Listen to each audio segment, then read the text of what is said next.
The American South in the 1930s. It was during apartheid. Twin brothers Smirk and Stark were veterans of the First World War. They worked for the Capone gang in Chicago. After that, the two of them returned to their hometown. They stole money from the gang. They were opening a music bar for the black community. When they go to rent, the white landlord looked down on them both very much. The landlord got out of the car and spat on the ground. Then the landlord mocked them for being kids who couldn't afford a house like this. The brothers are quite confident. They worked very well together. Of course, if they were to do it, they are also neat. 2 people stole from them before. Smirk shot the thief in the leg. When the white landlord saw this, he was immediately afraid. He doesn't want to be a sandwich cookie. After buying the sawmill, the two of them found their cousin Sammy again. They came together to open this bar. The brothers looked up at the sky and did the math. Tonight is the opening day. Then, Smoke found a couple from a grocery store. Brother Stark was at the most crowded station. He recruited the most famous wandering musicians in the area. He announced the opening of the bar tonight. In the most racist American South, having a black bar is definitely big news. However, just when they were ready to open, a man covered in smoke fled in a panic to the door of a couple's house. He said someone was after him. He also took out a handful of gold coins and begged for protection. Soon after the man enters the house, several Indians found this place. The man in the lead said that the person did not look like a bad person on the surface. He said that God would not allow him to invite outsiders in at will. He said they would act if that person was there. This is actually a pun. One is to predict that vampires should not be allowed in the house. The second is to suggest the fact that the Indians were occupied by trespassers, but Annie didn't understand what it meant. As a white person, she naturally would not betray her companions. The sun had already set. The man on the horse shouted anxiously to the leader. He said to leave before it was too late. After the Indians walked away, Anne closed the door to find her husband. But the stranger she saved was full of blood, growing scarlet eyes and fangs. Now as the brush falls, the twins' bar has completed its signature design. After they turned on the power, they officially launched the opening reward activity. The Black Bar was born. To Sammy's Blues, a dance of demons across time and space was officially staged. It's not so much a horror movie. Rather, it is a tribute to world music. Traditional African, blues, soul, hip-hop, blues improvisation, and more, all kinds of music content came into play one after another, even Chinese opera and the Monkey King. This group dance directly exploded the entire bar. And just as everyone was immersed in the carnival of music, the vampire appears outside the bar with his newly formed vampire family. And they performed a piece in front of the audience. However, since they are white, the twin brothers still refuse the 3 of them entry. Because if something goes wrong, they can't bear the consequences. Vampires here must accept invitations to enter a stranger's house, so they're rejected and they walk away. But they didn't leave. They were sitting not far from the bar. They played Irish music. This is actually a little selfish of the director. He himself loved Irish music. So he gave the vampire Irish identity. He believed that vampires and blacks had a common language. Because the first generation of Irish immigrants in history also suffered a lot of oppression in North America. They're just as underprivileged as the blacks. They even think turning black people into vampires is liberating them. It's about setting them free. That's why after the vampires were chased away, the reason why they don't go to white bars. By this time, Stark's ex-girlfriend Mary knew that the brothers only had enough money to last the bar for 2 months. Most of the black people who drink here don't pay cash. It's a voucher. If they keep going like this, bars don't last long at all. And the vampire said before leaving, they have enough money on them to spend. So Mary was ready to test whether it was true or not. She sat unsuspecting among the 3. The vampire once again took out gold coins to show his strength. At the same time, there was a red light in his eyes. His mouth was watering. Mary became one of the vampires. But the people in the bar didn't know it. The fat gatekeeper didn't realize that something was wrong. He broke the vampire barrier by saying, "Please come in casually." He just put people in. He asked the man to watch the door for him for a while. He went into the woods alone.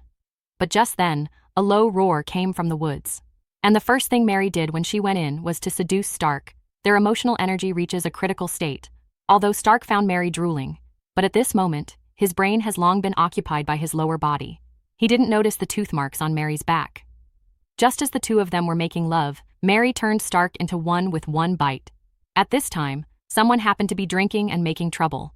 This should have been Stark's responsibility. When my brother heard that he was still in the gentle village and did not want to come out, he directly pushed open the door.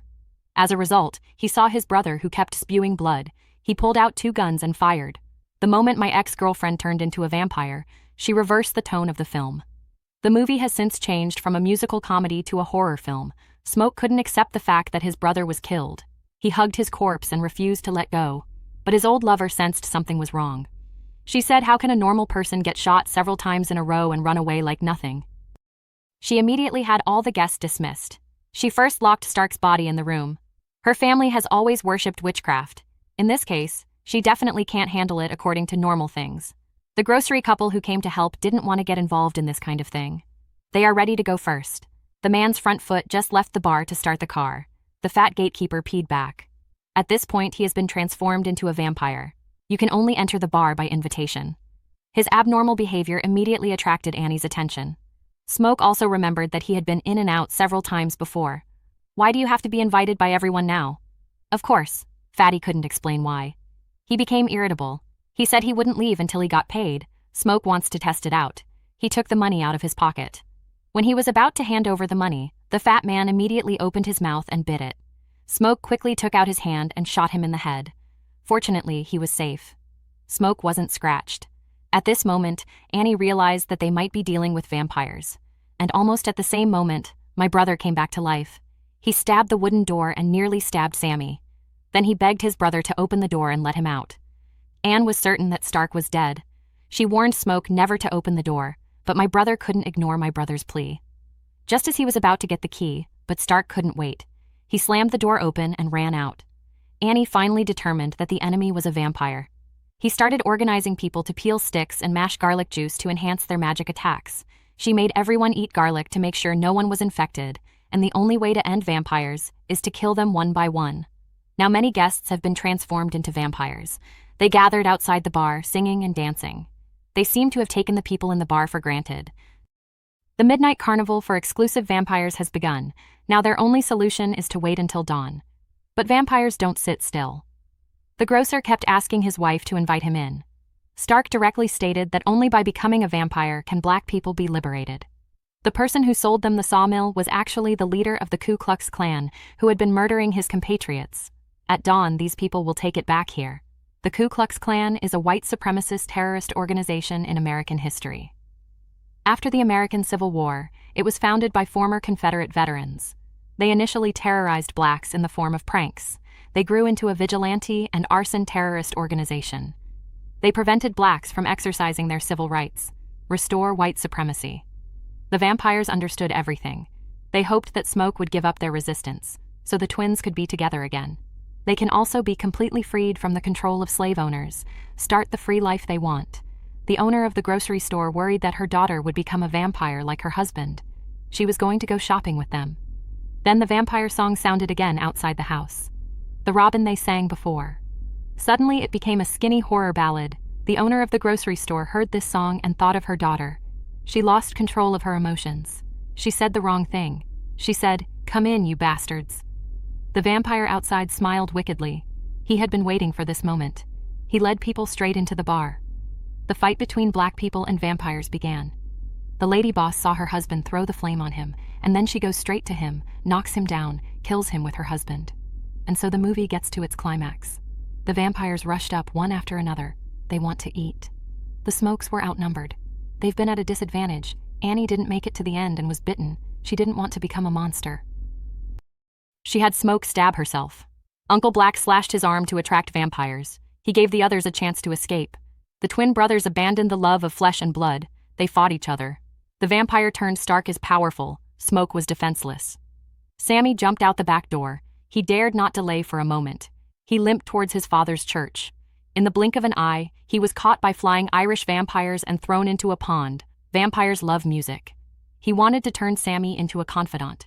This is Sammy's favorite guitar. He can only use it as a weapon in order to survive. However, the vampire was only seriously injured, seeing as the vampires were about to kill Sammy. At the critical moment, Smoke stabbed the stake into the vampire's body. In an instant, all the vampires screamed, and then the morning sun slowly rose. The vampire's body instantly caught fire. They were desperately trying to find a place to hide, but they still couldn't withstand the temperature of the sun. They all turned to ashes. Irish vampires are no exception. Smoke just wanted to go back home and open a black-only bar, but he didn't expect it to lead to death. although the vampire crisis has been lifted. But he still has to face the Ku Klux Klan. Smoke lurked in the grass. He caught the opponent by surprise, and as his bullets ran out, Smoke rushed out of the woods. He picked up his hidden machine gun and went on a shooting spree. The Ku Klux Klan was wiped out in a hail of bullets. The white landlord was also killed by Smoke's gun, and he was shot in the gut. In fact, in addition to vampires, the Ku Klux Klan didn't do that much.